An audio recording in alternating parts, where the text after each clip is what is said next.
Bienvenidos, como siempre, es un placer saludar a nuestra audiencia a este nuevo episodio de Justicia en Yucatán, un programa de divulgación del Tribunal Superior de Justicia del Estado.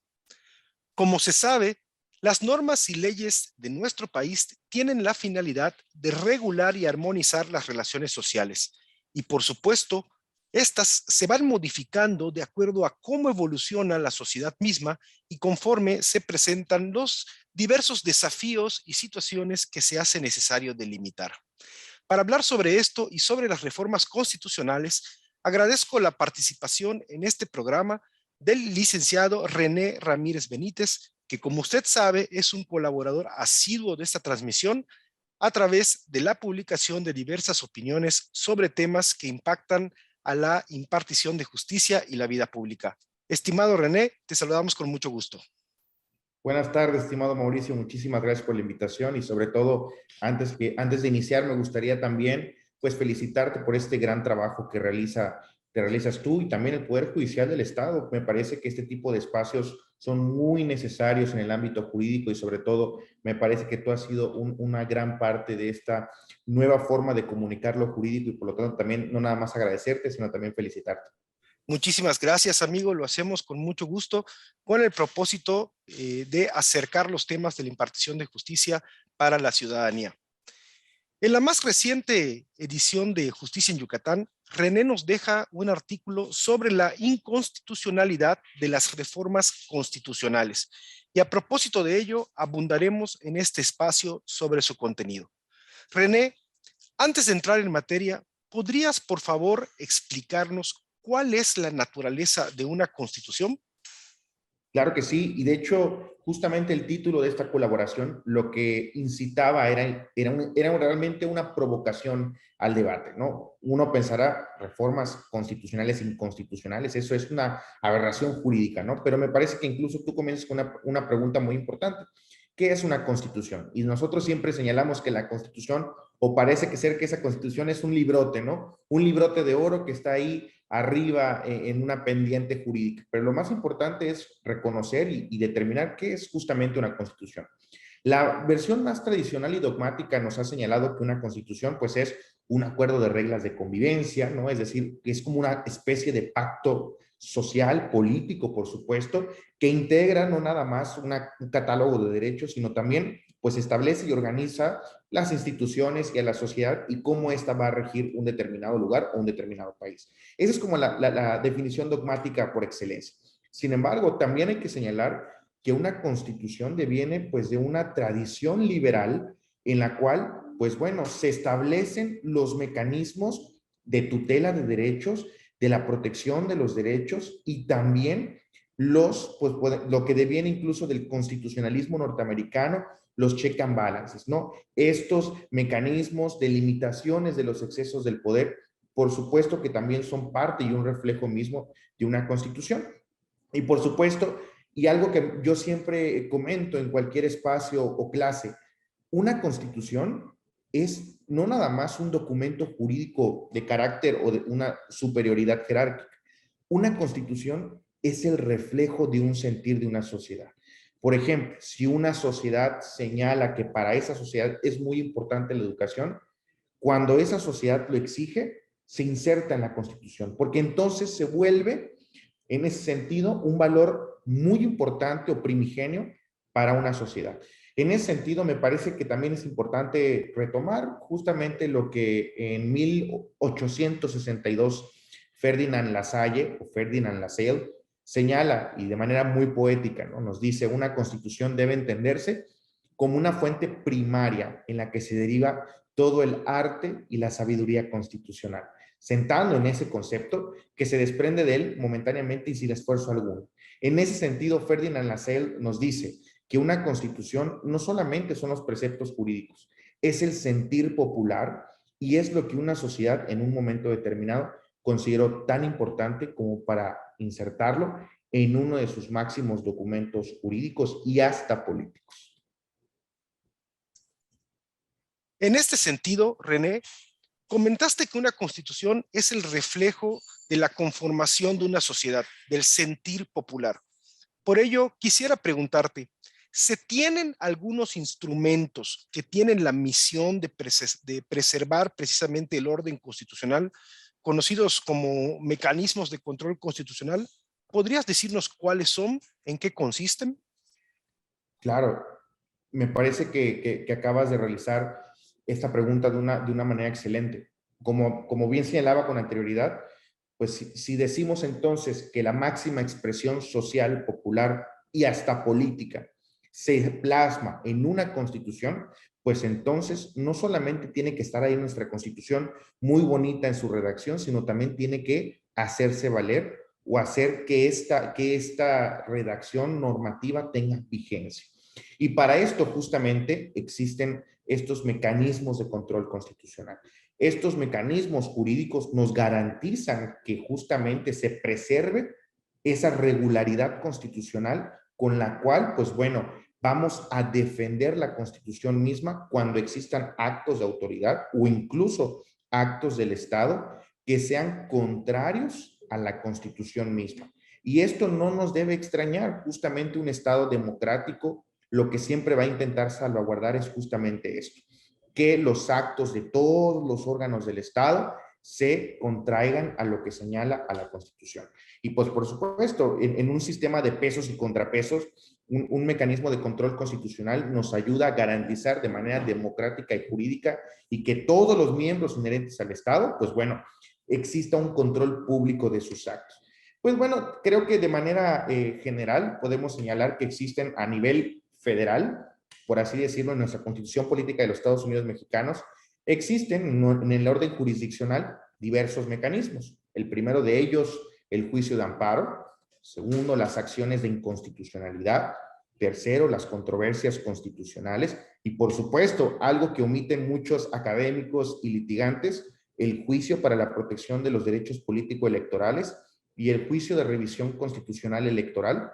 Todos ellos, evidentemente, se tramitan ante el Poder Judicial de la Federación, pero que todos estos son justamente medios para hacer valer la Constitución. Y bueno, me gustaría enfocarme particularmente en uno, que va a ser, de hecho, es pues digamos, el punto más importante de mi colaboración, que es el juicio de amparo. Pues bueno, en Yucatán siempre hemos estado muy orgullosos del juicio de amparo que tiene como origen 1841, justamente en Yucatán, y pues bueno, se elige como el medio de control jurisdiccional idóneo y por excelencia para la protección de los derechos o la protección de la Constitución. Y se eleva incluso al orden federal en la Constitución de 1857, cuando se establece que la competencia de los tribunales federales son para conocer justamente del juicio de amparo, cuando van en defensa de las garantías individuales, cuando algún gobernado pues sufra alguna violación de sus derechos, ¿no?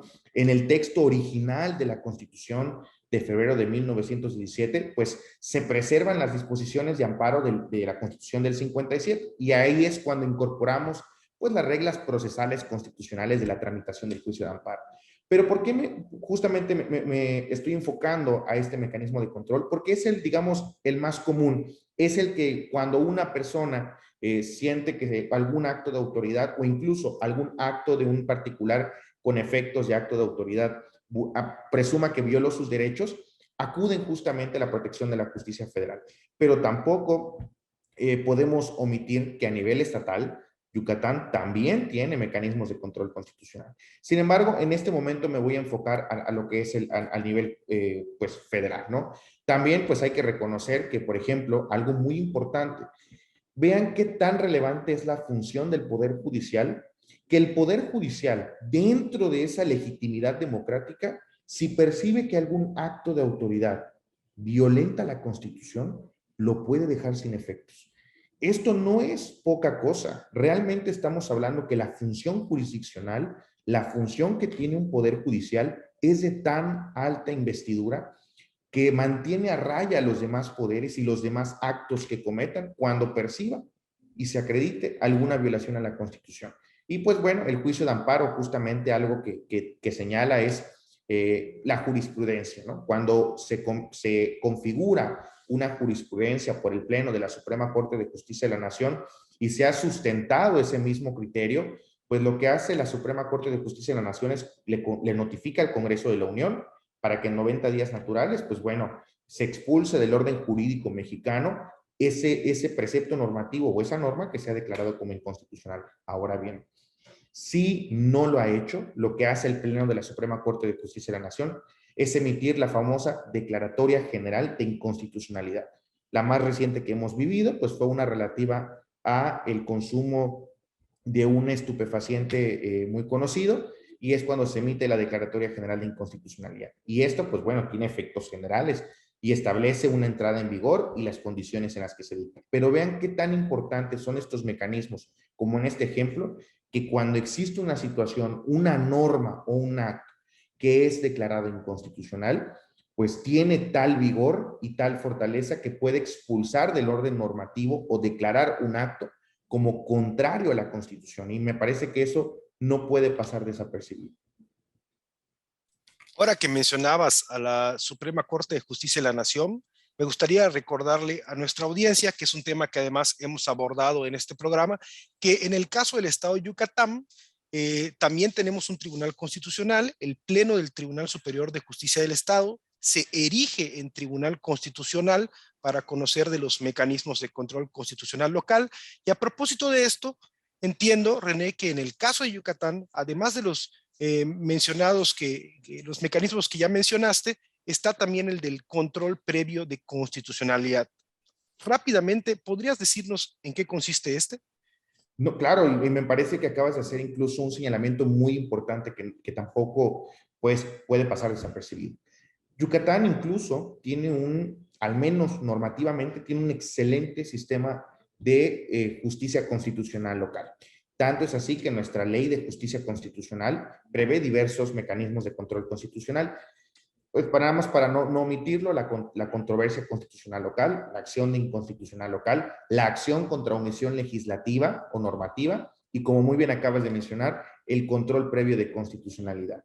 Si bien los otros mecanismos que ya mencionamos, tenemos precedentes en el Estado, en los cuales se ha hecho uso de estos mecanismos, me parece que el único del que nunca hemos visto su accionar, y que me parece que, como bien acabas de señalar, es uno de los más importantes o que tiene muchísima relevancia, el control previo de constitucionalidad. Que pues bueno, ese control previo pues es justamente lo que pues es un mecanismo que tiene en ese sentido el Pleno del Tribunal Superior de Justicia cuando se erige como un tribunal constitucional, con el cual pues bueno, se determina si una norma es acorde o no con lo que señala la Constitución. Y pues bueno, antes de que incluso, que es lo más importante, antes de que incluso adquiera vigencia misma dentro del ordenamiento jurídico, se constituye un acto en el cual el Congreso del Estado le solicita, a través de un mecanismo de control constitucional previo, que el Pleno del Tribunal Superior de Justicia pues bueno, en su formalidad de sala constitucionalidad, de sala constitucional, resuelva si ese ordenamiento jurídico está en los términos que señala la Constitución o no.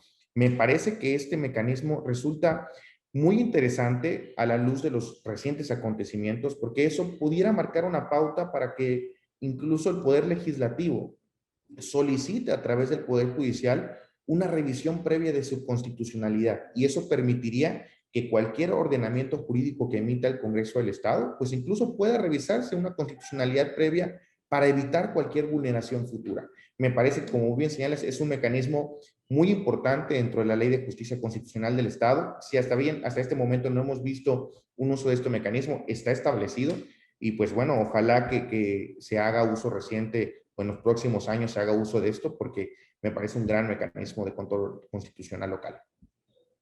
Ahora bien, en materia de reformas a la Constitución, ¿cuáles son los mecanismos que harían posible reformar y adicionar diversos preceptos normativos que estén contenidos en la máxima norma?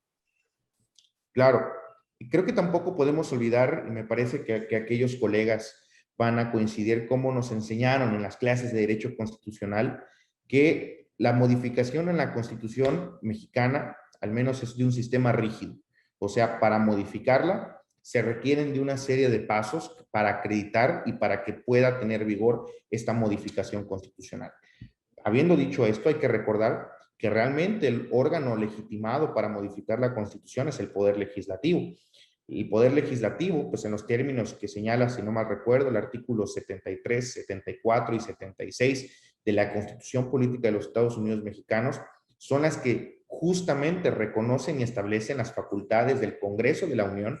Y hay que recordar que nuestro Congreso de la Unión, en los términos justamente del numeral 50 de la propia Constitución General, señala que nuestro Poder Legislativo o Congreso de la Unión se deposita en dos cámaras, ¿no? La Cámara de Diputados como Cámara Baja y la Cámara de Senadores, que en este caso es la Cámara Alta. Estos, pues bueno, órganos legislativos son los que están facultados por nuestra Constitución para poderla modificar. Sin embargo, tampoco podemos olvidar que el artículo 135 constitucional establece la posibilidad y los mecanismos para reformar y adicionar preceptos normativos de nuestra propia Constitución General. Sin embargo, pues bueno, algo que es muy interesante y que es lo que incluso es objeto de mi misma colaboración, es que el 135 solo nos marca pasos, pero no nos marca límites, por lo cual eso puede conllevar un poquito de debate respecto a cuáles pudiéramos entender cuáles son los límites de reformar o cuando incluso esa modificación a la propia Constitución pudiera ser contraria al ánimus constitucional.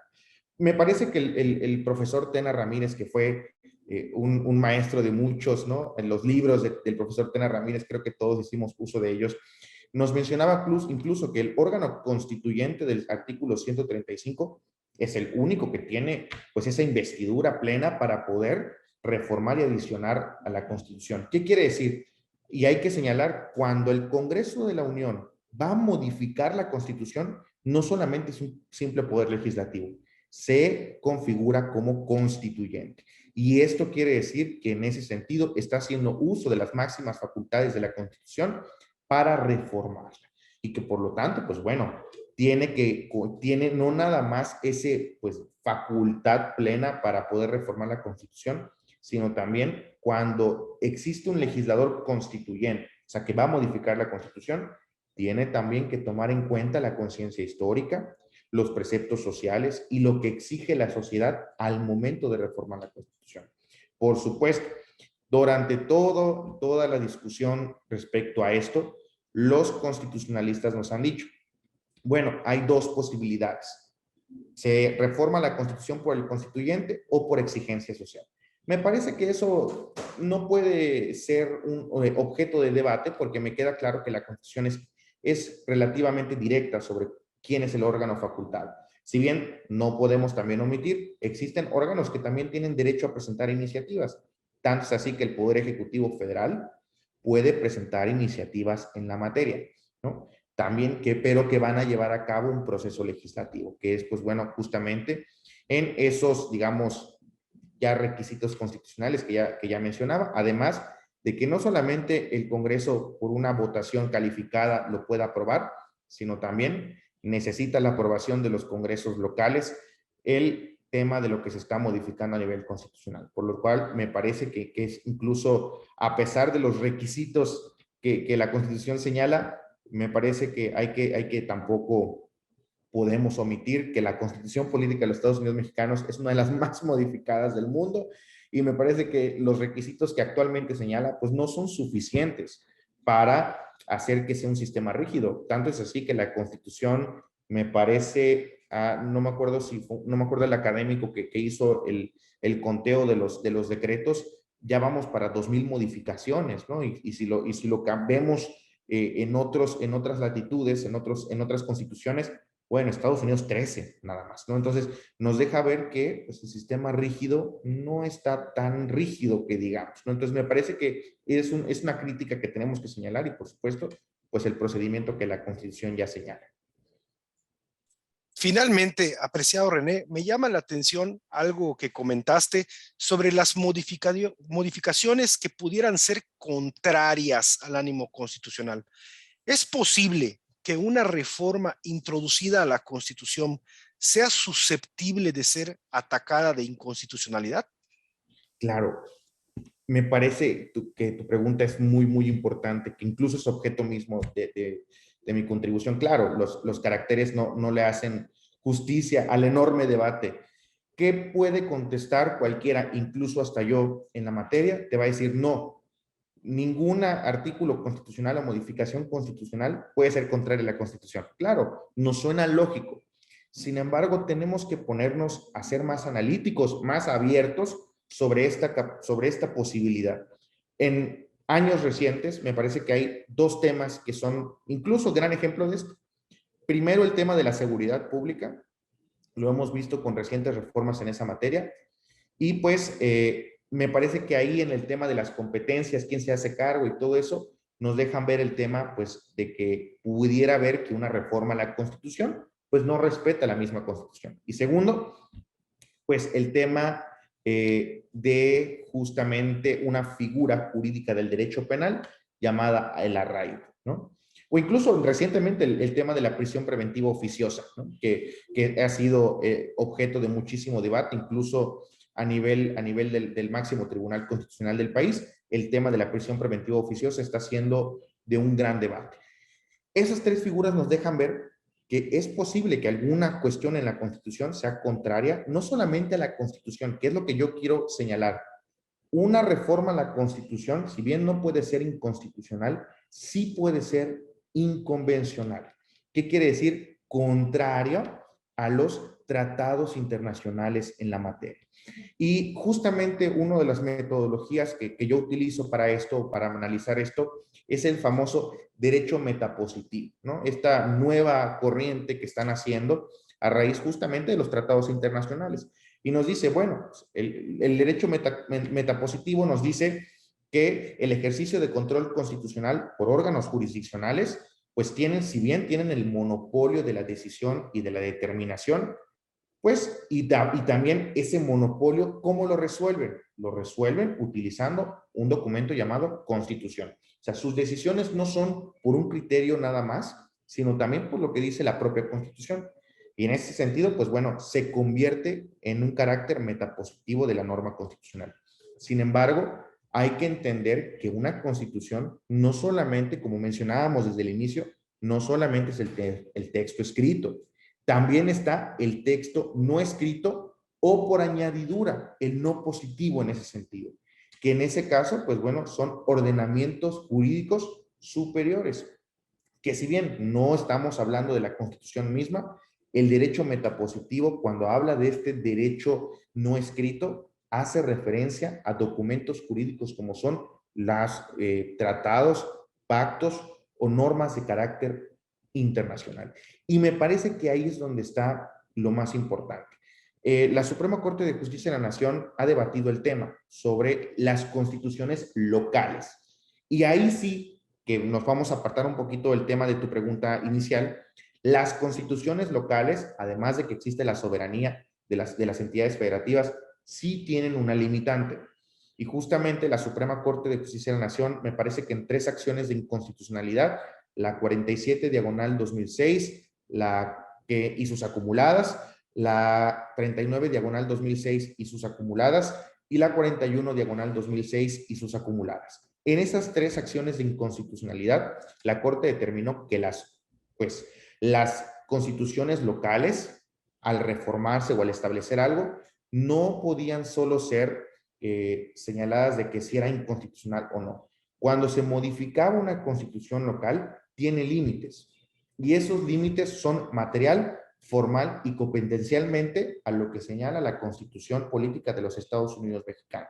En ese sentido, los congresos locales no pudieran entonces modificar la Constitución de manera contraria a lo que señala la Constitución General y que incluso una Constitución local puede ser sujeta a un control constitucional de un sistema suprajurisdiccional como es la Suprema Corte de Justicia de la Nación. En ese sentido, pues bueno, la Corte y bajo digamos, ya está estableciendo esta serie de criterios jurisdiccionales, está evaluando si las reformas constitucionales, cuando se deriva de una violación al procedimiento legislativo, pudiera ser incompatible o no con la Constitución. Tanto es así que el recurso de reclamación 09 diagonal 2016, pues bueno, advierte que una violación al proceso legislativo de una reforma constitucional pudiera ser o pudiera dar procedencia a alguna acción de inconstitucionalidad. Me parece que ese análisis es muy, muy importante y tampoco puede podemos olvidar la contradicción de tesis 105/2021, donde, pues bueno, si bien establece la improcedencia del juicio de amparo cuando tú estás impugnando un decreto de reforma constitucional, sí existe el debate de que si una reforma es contrario a lo que establece un tratado internacional, pudiéramos entonces presumir que esa reforma a la Constitución, si bien no es inconstitucional, sí es contrario a un ordenamiento jurídico de carácter internacional. Y no hay que olvidar que los estados estamos obligados a que ese, digamos, derecho interno no contravenga de manera directa, salvo que haya alguna disposición, como por ejemplo que un estado haya dicho, es que ese artículo no me aplica, a menos que exista esto. Si no le existe, tú tienes una obligación con hacer que se cumpla el tratado internacional. Por lo tanto, hay que sostener la jerarquía de preceptos constitucionales y en ese caso, pues bueno, podemos analizar una posible inconvencionalidad. En hechos recientes existe el debate sobre si la prisión preventiva oficiosa es inconvencional o no. Y me parece que esa discusión va a ser muy, muy importante para determinar si alguna modificación a la Constitución puede ser o no contrario a un tratado internacional o incluso hasta el ánimo mismo constitucional. Me parece que es un debate muy, muy interesante, muy importante. Estamos en un contexto jurídico y político que creo que este tipo de discusiones deben darse y por lo tanto me parece maravilloso que se haya abierto este espacio y te agradezco nuevamente que se haya podido dar esta discusión. Pues como siempre, apreciado René, es un placer para nosotros que nos hayas acompañado. El licenciado René Ramírez Benítez es académico, profesor universitario, abogado postulante y asesor legislativo. Y como siempre, de verdad, René, muy agradecidos porque nos hayas ayudado con este importante tema, con este interesante tema. No olvide que puede encontrar este y todos los episodios de Justicia en Yucatán en Spotify y en YouTube como Justicia en Yucatán Radio y también a través del canal del Tribunal Superior de Justicia de Yucatán. Gracias, René. Hasta la próxima.